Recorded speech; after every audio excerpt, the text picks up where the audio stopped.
Bien, pues buenas tardes. Estamos aquí en esta serie de entrevistas que queremos iniciar en el canal Tiberiades, ahora relacionados con el premio que se acaba de fallar sobre el Rey David, certamen Rey David de poesía bíblica iberoamericana. Decimos que se acaba de fallar el premio de la segunda convocatoria y era una falta imperdonable por nuestra parte no tener esta entrevista con la ganadora de la primera convocatoria, que de hace ahora justo 2 años, que fue Laura García de Lucas. Y aquí la tenemos. ¿Qué tal? Buenas tardes, Laura, ¿cómo estás? Buenas tardes, Juan Carlos. Falta imperdonable, al contrario. Bueno, el caso es que teníamos ganas y antes de empezar con la segunda convocatoria, con las entrevistas relacionadas con la segunda convocatoria, pues sí que queríamos saber también más de ti, incluso algo de tu opinión sobre este premio de este año. Pero lo primero que quiero pedirte, yo tengo el privilegio de conocerte, y digo privilegio porque eres una persona de la que uno se alegra de conocer. Pero ¿cómo te presentarías a ti misma? Uy, venga, vamos a ello. Voy a hacer la presentación formal y luego, si quieres, pasamos a la informal. Nosotros nos conocemos, como bien dices, porque nos encontramos hace 2 años en la recepción de este premio y ahí ya te conté, ¿no? Yo soy española, nací en una ciudad muy chiquitita que se llama Ávila, cerca de Madrid. Hace entre 30 y 40 años y luego me fui a vivir a Francia, a París, durante casi una década y volví a España hace 6-7 años. Ahora vivo en Madrid actualmente, es donde estoy y donde estoy viviendo y trabajando. Esta es la parte oficial, la parte informal o la parte que aquí nos atañe. Bueno, pues yo soy poeta desde siempre siempre recuerdo haber estado escribiendo poesía. Lo que pasa es que a veces te lo tomas más en serio, te lo crees más que te lo tomas más en serio. Y cuando yo volví a España lo retomé con mucha fuerza. Y mandé mi primer libro a este premio Tiberiades hace 2 años, que fue la primera convocatoria. Y bueno, pues tuve la inmensa fortuna de que me seleccionasteis y a partir de ahí ya empecé a decir en voz alta que soy poeta, ¿no? O sea, que quedaba bastante vergüencita al principio, pero bueno, me ayudasteis mucho en ese paso. Así que eso es un poquito quién soy. Pues esa formación, Ávila marca mucho, ¿eh? Ávila, Castilla. Marca mucho. Hablando de, esto es poesía bíblica, pero en poesía mística en general, Ávila, fíjate el peso que tiene. Incluso actualmente allí conocemos a José María Muñoz Quirós o a Pepe Pulido, seguro que hay más grandes poetas que ahora no me vienen a la cabeza, pero es un lugar que tiene deja su impronta, pero también una década en París, con otra lengua, con otro tipo de poesía. Y luego en Madrid yo tengo entendido que te lo tomaste en serio, que estudiaste, creo, en la Escuela de Escritores, para que no era una cosa así que te tomabas, sino que estudiabas y te rodeabas de gente que te enseñara. Todo eso junto, ¿qué peso tiene? Quiero decir, ¿se mezclan unas cosas con otras?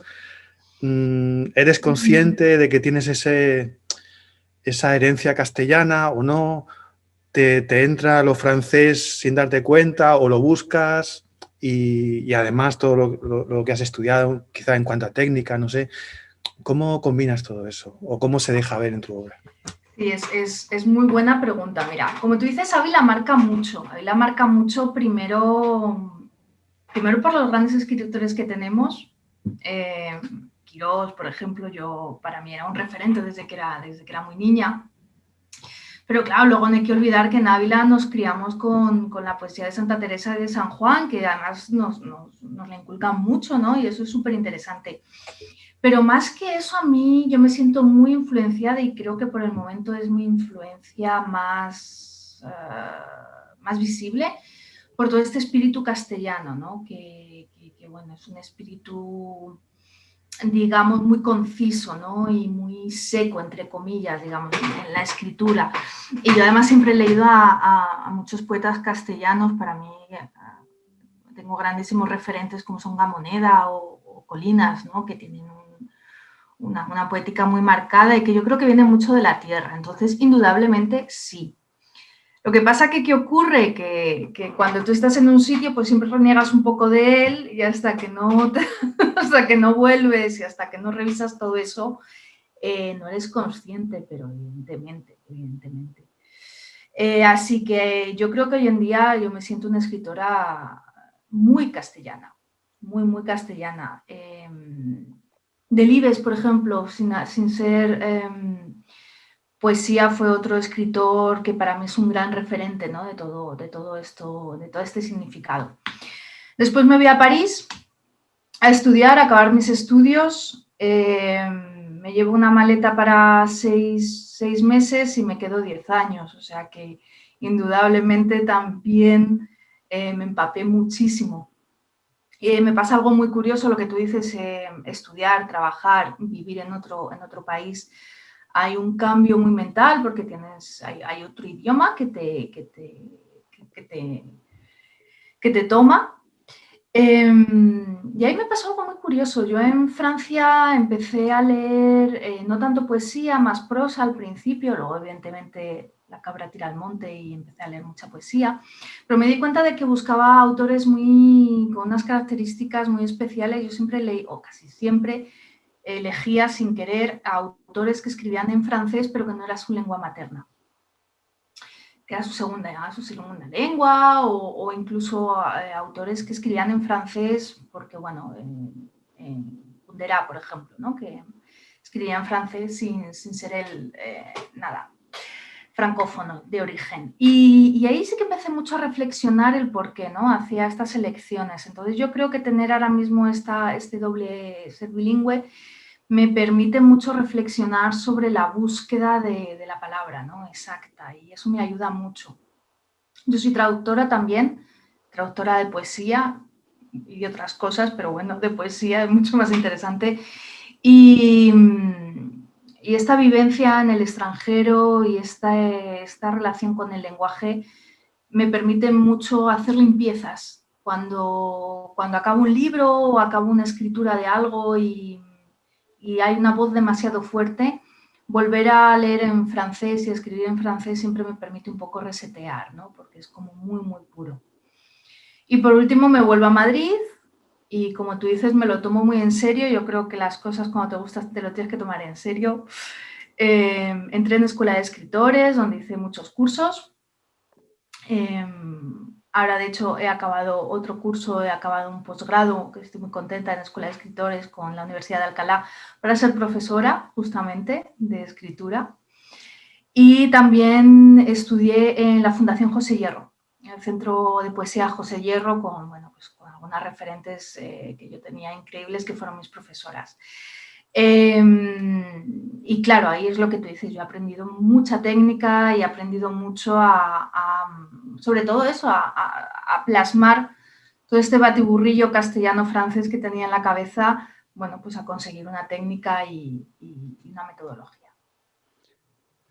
Desde luego en este libro, lo tenemos aquí, mira, este es Qué Vasija, bonito, qué preciosa portada de Miguel Elías. de Miguel Elías. Es una preciosidad esa portada. Pues este libro, yo te digo, mi primera impresión al leerlo bueno, es un libro duro. Es decir, hablas de esa huella castellana de concisión, un poco seco, como tú dices. A mí me daba esas ganas al final de leerlo, pues de salir a un campo de golf cercano, a meterme debajo de los aspersores, a beber agua fresquita y realmente consigue crear esa sed. Pero me llama mucho la atención que no es una obra en la que, digamos, haya perlas sueltas por ahí como eh, unos logros brillantes de vez en cuando que te deslumbran. No, es un libro que hay que leerlo entero, y todo él como un cuerpo, y que sobre todo deja ver que hay un trabajo tremendo detrás. Tiene que ver con lo que tú decías, quizás de tus estudios y de la dedicación que le has prestado a él. Pero yo veo ese trabajo muy concienzudo de dejarlo madurar también. Pues, ¿cuánto tiempo te costó terminar esto? Mira, escribir lo que fue el proceso de escritura fueron 2 años. 2 años. 2 años de sentarme, ¿no?, en el despacho. Pero ese libro llevaba fraguándose casi 10 años en la cabeza. Lo que pasa que, bueno, yo creo que yo soy lenta escribiendo, ahora ya que me voy cogiendo el ritmo, pero también date cuenta que cuando te enfrentas a un primer libro yo tenía muchísimo respeto y muchísimo miedo y necesitaba que todo estuviera muy, muy, muy, muy bien estructurado, como tú dices, ¿no? Tenía que ser un libro, no podía ser una recopilación de poemas. Y sí, hay un gran trabajo de fondo. O sea, este libro me ha encantado la descripción que has hecho de seco, porque usas ahí un doble significado, que es un libro muy seco, donde no hay agua realmente, pero al mismo tiempo es un libro muy seco porque es muy conciso. Al final son 490 versos, no llega a los 500. Todo está muy, muy significado, el porqué de estos 490 versos. Además son versos cortitos, la mayoría de los poemas tienen unos 5 versos. Es muy conciso, es muy seco, pero claro, para llegar a ese nivel tienes que pulir muchísimo, ¿no? Porque, bueno, una tendencia que todos tenemos al empezar a escribir es escribir. Eso es precioso, pero luego hay que limpiar, ¿no? Sobre todo este libro necesitaba que fuese muy seco y muy, muy duro. 2 años más 2 años de maduración, pero era necesario. Era un libro que era necesario que fuese así. Bueno, yo puedo decir que valió la pena. Y quiero decir también, para quienes quieran leerlo y todavía no lo tengan, lo vamos a poner en la descripción abajo para un enlace a Librería Donde los Libros.com para conseguir un ejemplar que no lo tenga todavía. Algo que me llama también la atención en tu poesía aquí en Vasija es este mundo tuyo de metáforas tan personal. Supongo que es un mundo especial para este libro y que en otras obras tuyas pues te mueves en otro tipo de metáforas también o creas otro mundo diferente.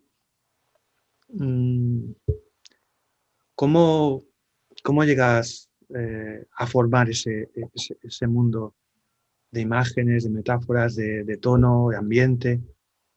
¿Es por tus reflexiones sobre el tema que estás tratando? ¿Es por lecturas relacionadas? ¿Cómo lo formas? Mira, la metáfora tiene un funcionamiento muy curioso, ¿no? Yo creo que la metáfora buscada se puede llegar a ella, pero siempre puede sonar un poquito falsa. Yo lo que identificaba un poco con la metáfora es que es algo que tenemos dentro, que hemos ido construyendo con los años y con nuestros referentes. Y cuando tienes una obsesión o un tema, pues se abren se ponen en marcha ciertos engranajes y lo encuentras. Te bajo a tierra todo esto que te estoy contando. Con la pregunta que tú me dices, sí, tiene una fuerte carga metafórica que además circula alrededor de 3 o 4 imágenes fuertes que ya estaban en mi cabeza. Y que sobre todo, fíjate qué curioso, viene mucho de mi infancia.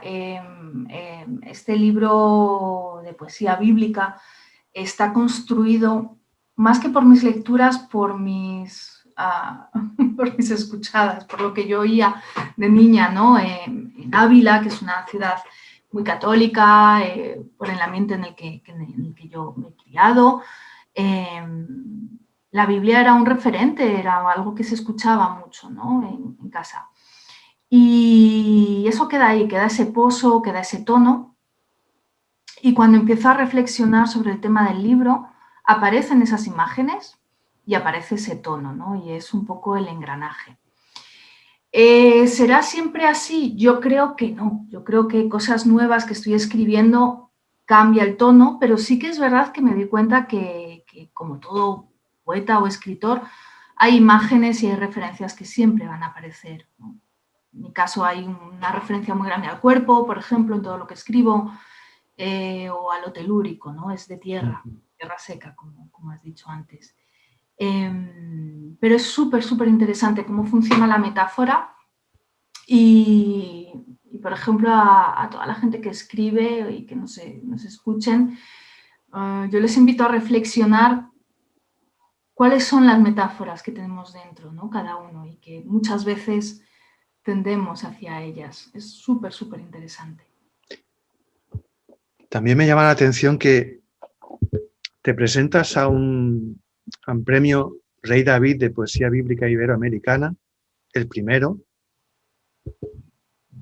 y tú sabes que cuando uno le dan un libro, dice poesía bíblica, normalmente se encuentra pues muchas veces paráfrasis bíblicas, o sea, libros sobre los salmos, salmos personales o sobre Job o sobre las parábolas, todo así, pero lo tuyo no tiene para nada de paráfrasis, ni siquiera reflexiones místicas.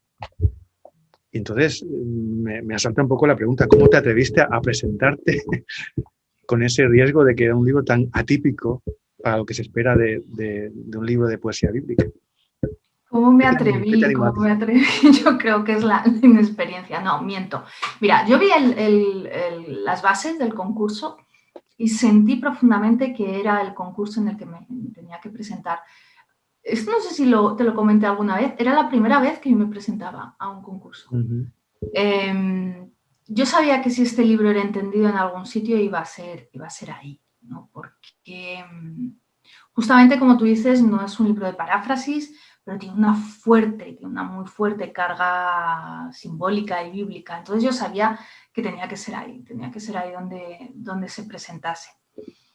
A nivel técnico, te voy a contar ahora que ya han pasado casi los 2 años, pero antes del premio, no fue por el premio, porque yo presenté al premio estando el libro ya, como te he dicho, acabado y de hecho en un cajón del escritorio. Pero cómo incorporar todo esto para mí fue una reflexión muy grande, ¿no? Porque hay muchas frases de la Biblia, hay muchos versículos. Sí. Lo que pasa es que estaban al principio muchas veces en los poemas y están dados una vuelta, están integrados de otra manera que tú lo sabes porque tú lo has leído y conoces perfectamente el libro y tengo unos textos preciosos que has escrito sobre él, pero están integrados. Lo que pasa es que sí que necesitaba que fuese algo, como he dicho antes, que formase un todo y un cuerpo con el libro y con el tema. Pero imagínate mis sorpresas, y para vosotros fue una sorpresa, imagínate para mí. Cuando me disteis el premio, justamente siendo un poco un libro atípico, quiero decir, en ese sentido, ¿no? Yo he leído muchísima poesía, perdona, disculpa que te interrumpe, pero yo he leído muchísima poesía mística, primero por mis orígenes y segundo porque es una poesía que me encanta. Y sí que es verdad que hay ciertas reglas que se van un poco repitiendo, ¿no? Como tú dices, esas reflexiones, etcétera. Bueno, yo me decanté por otra línea y estoy muy contenta. Me salió bien. Sí, va a decir que algo que me sorprendió también es precisamente los textos bíblicos a los que te agarras o que usas también son totalmente atípicos. Porque yo no he visto muchos que vayan a citar Levítico, por ejemplo. Es un libro, mira, es un libro que es menos un versículo, es 100% Antiguo Testamento. 100% Antiguo Testamento y tiene todo, es un libro extremadamente meditado, como tú sabes, es un libro que está construido alrededor del 60 veces 7, que es el versículo del perdón. 60 veces 7, 6 por 7, 49, 490 versos. Están hechos los 490 versos, porque tenía que tener también un poco ese significado, por Dios, y que me disculpen quien me escuche, porque evidentemente yo soy una desconocedora, pero ese significado cabalístico, ¿no? En lo simbólico. En el símbolo del número. es el libro del perdón para mí. Para mí escribirlo fue un proceso en el que yo tenía que perdonar o perdonarme o perdonar lo que fuese. Y está construido en base a esos números. Pero además, que todas las referencias a la Biblia sean del Antiguo Testamento, ya te digo, menos un único versículo, que te dejo buscarlo, tiene su lógica, y su lógica era también que es un libro que habla del origen y de lo primigenio, y evidentemente el origen es el Antiguo Testamento, ¿no? que luego ya dio lugar a muchas otras cosas. Pero sí, está todo reflexionadísimo. Y el Levítico tenía que salir, el Levítico era impepinable.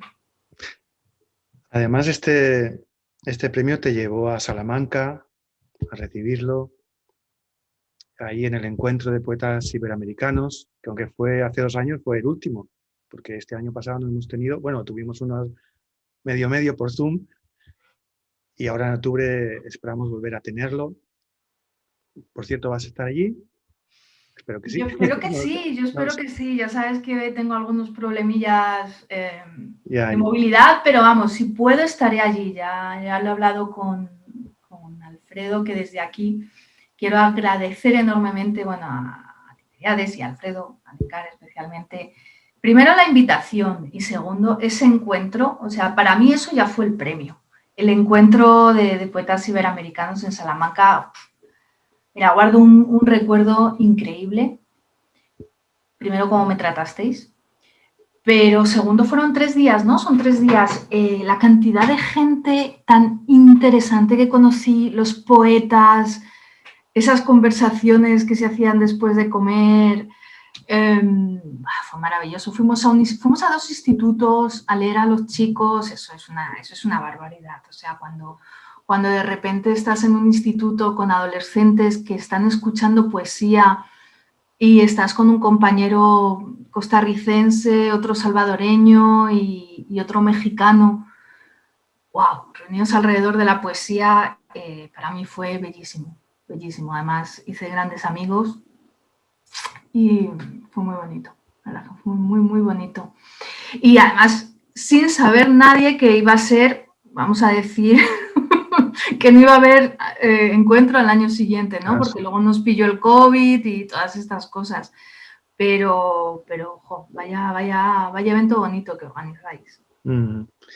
Bueno, realmente el mérito para la Fundación Salamanca, Ciudad de Cultura y Saberes, que tiene ahí un referente. Yo creo que ese encuentro que coordina Alfredo Pérez Alencar, que además es presidente de Tiberíades y lleva este otro premio del que estamos hablando ahora, ese encuentro yo creo que es clave, es un referente en la poesía iberoamericana.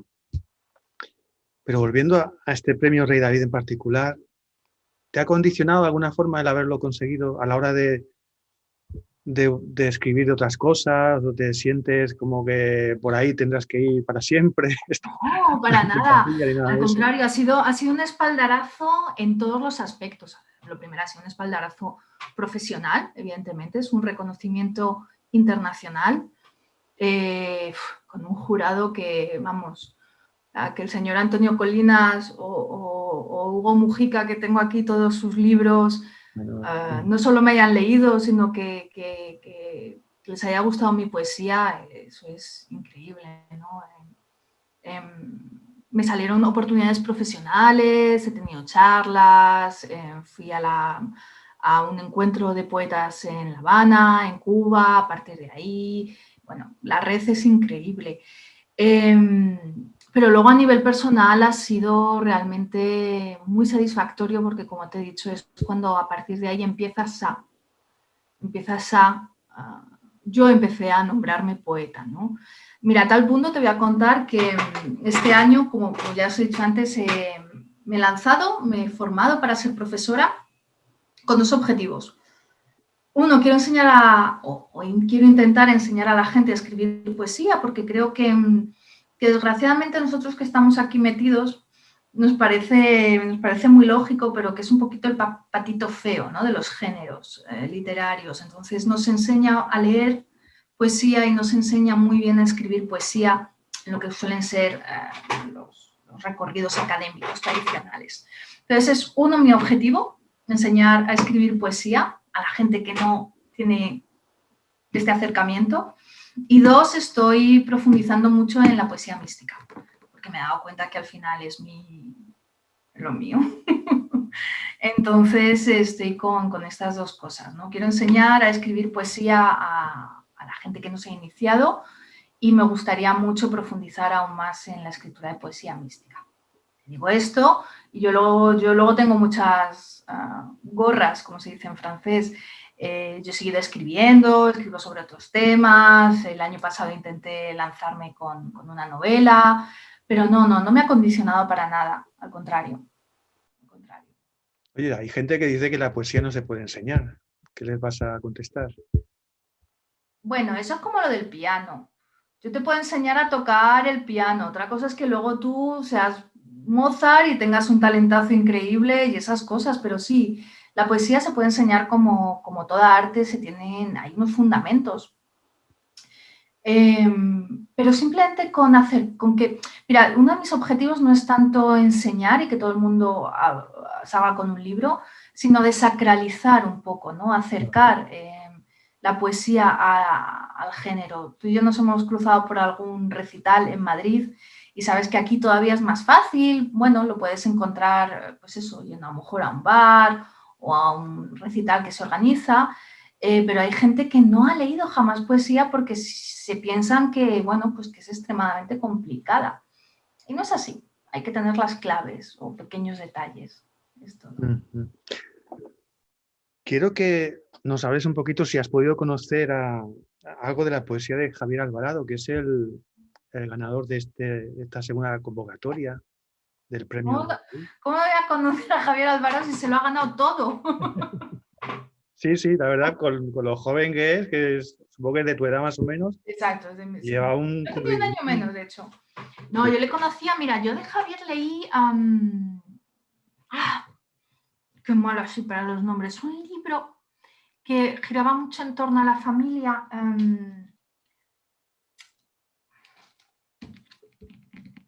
Bueno, ahora me vendrá, no me acuerdo. Es que tengo hasta la portada en la cabeza. Me leí un libro porque fue premio, uno de los muchísimos premios que ha ganado. Creo que fue mención de honor, fue mención de honor de Casa Américas. Ah, sí. De Cuba. Y cuando estuve allí, pues bueno, allí imagínate, el amor que se tiene a la poesía es increíble. Me leí ese libro suyo, me pareció súper interesante, súper interesante. Volvemos a lo mismo, es un poeta que tiene un universo muy propio, y eso es muy interesante. Y lo que más me ha sorprendido, porque claro, todavía no ha salido el libro que ha ganado, pero que he leído que es en sonetos. Sí. ¡Wow! Pero me parece que no es la primera vez que obtiene un premio con un libro de sonetos. O sea que ya... Hombre, él es muy bueno escribiendo sonetos y escribiendo en métrica clásica, por así decir. Bueno, toda la métrica es clásica. Escribiendo con esta métrica, ¿no? Pero hay que ser muy valiente, ¿eh? Porque yo fui valiente, tú me has llamado valiente, pero yo se lo llamo ahora. Hay que ser muy valiente para lanzarse a escribir sonetos de cualquier tema hoy en día, pero más de un tema como la poesía bíblica, ¿no? Porque, bueno, cuando escribes con una armadura tan cerrada, la armadura te puede comer a veces. Yo estoy segura que no ha sido el caso, porque ahí está, ¿no? Pero tengo muchísimas ganas de leer, muchísimas ganas. Conozco muy pocos poetas que escriban todavía con métrica en sonetos. Sí, pero fíjate que has dicho todavía.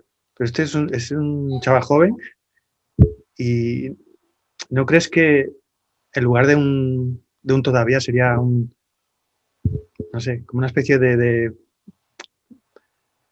una nueva forma de posmodernismo, de posclasicismo, Es revolucionario, o sea, escribir así es absolutamente revolucionario. Sobre todo, yo pienso si has tocado también el verso libre, ¿no? Entonces, es volver un poco a unas reglas que te pueden minar mucho. Es algo que, mi humilde opinión, estoy viendo mucho mis compañeros iberoamericanos. Estoy viendo bastantes compañeros iberoamericanos que están volviendo al soneto, que están volviendo a las décimas, por ejemplo, que están volviendo a estructuras más clásicas, que yo les admiro. A mí me costaría horrores porque yo sí que me sentiría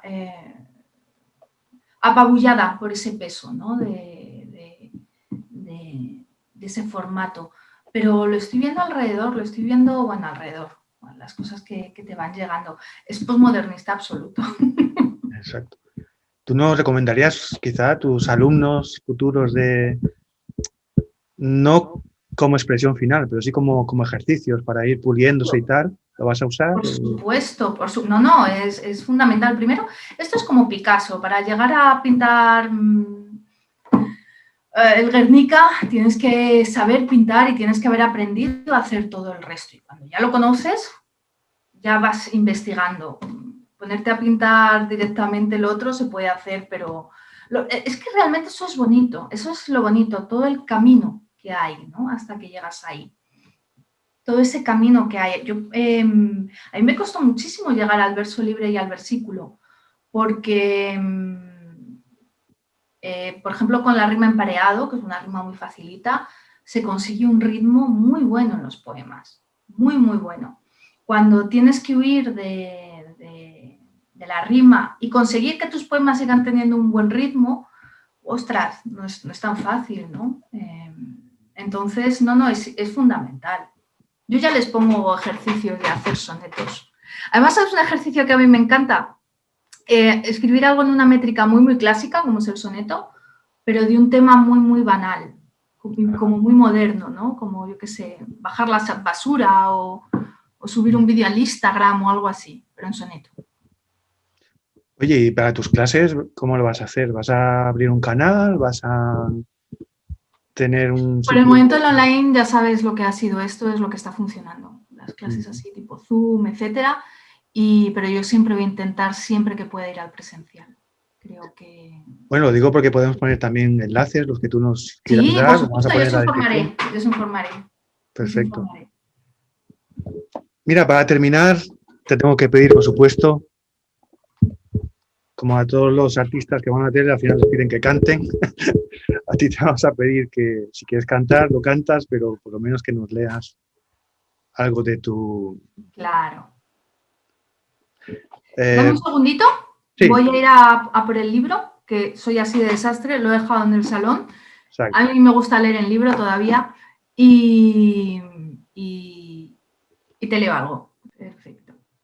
Pues yo estoy aquí, ya tengo el libro, os lo quería enseñar con esta maravillosa portada de Miguel Elías, y también quiero dar las gracias, que estaré eternamente agradecida. Es un libro que es en español y en portugués, porque era parte del premio, la traducción, y fue Leocadia Regalo quien tradujo, y bueno, es una traducción preciosa, maravillosa. Así que os voy a leer unos cuantos poemas, son cortitos. Sí, sí. Pero mira, voy a elegir poemas para continuar un poco, poemas en los que haya paráfrasis de esta escondida y en la que haya un poco de Levítico y todas las cosas. Mira, Génesis 10:1. El viento encabeza, trae el silencio cargado de quien vigila el cielo y su hiriente no color. Estos son los descendientes de los hijos de Noé, las bestias designadas, Sem, Cam y Jefet, el peso de lo gestante como un preludio de tormenta. La fisura en el barro, agua que se transvena en el camino a la casa, polvo de ortigas en la garganta y las yemas, un llanto de cordero.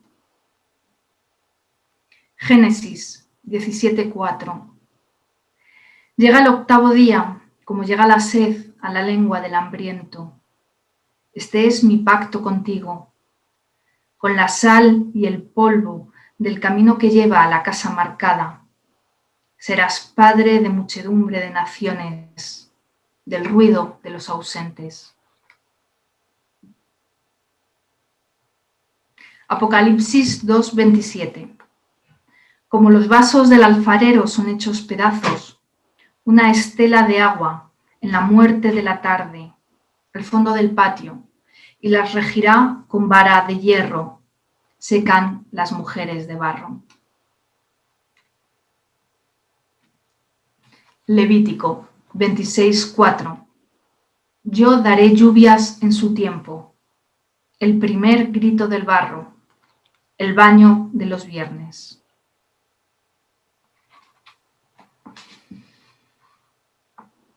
Y para acabar, Jueces 7:19. Llueve con la ternura de los corderos sobre las pieles nuevas, la lengua, la redondez imperfecta de las gotas estallan en gritos de trompeta y quebraron los cántaros que llevaban en sus manos. En el letargo del minuto el nombre se pronuncia, el agua se vuelve barro en la comisura de tu boca. Bueno, qué maravilla, muchas gracias. Muchas gracias. Se nos ha acabado el tiempo, si nos va a cortar la comunicación de un momento a otro, pero quiero darte muchas gracias por dedicarnos estos minutos para recordar este premio, para recordar este precioso libro. Insisto en que en la descripción tendréis los enlaces para conseguirlo. Y Laura, pues si no nos vemos en Salamanca, bueno, yo creo que sí, nos veremos. Yo creo que sí, yo creo que después de los 2 años que hemos pasado, muy mal se nos tiene que dar. Muchísimas gracias a ti, Juan Carlos, muchísimas gracias por el cariño con el que siempre me tratáis, que me siento, vamos, más que bien recibida, y por la oportunidad y por cómo me habéis cuidado estos años. Felicidades a Javier Alvarado y, bueno, ojalá este premio siga muchísimo tiempo y sigáis difundiendo así la poesía. Pues muchas gracias, Laura. Hasta luego. Hasta luego, un saludo.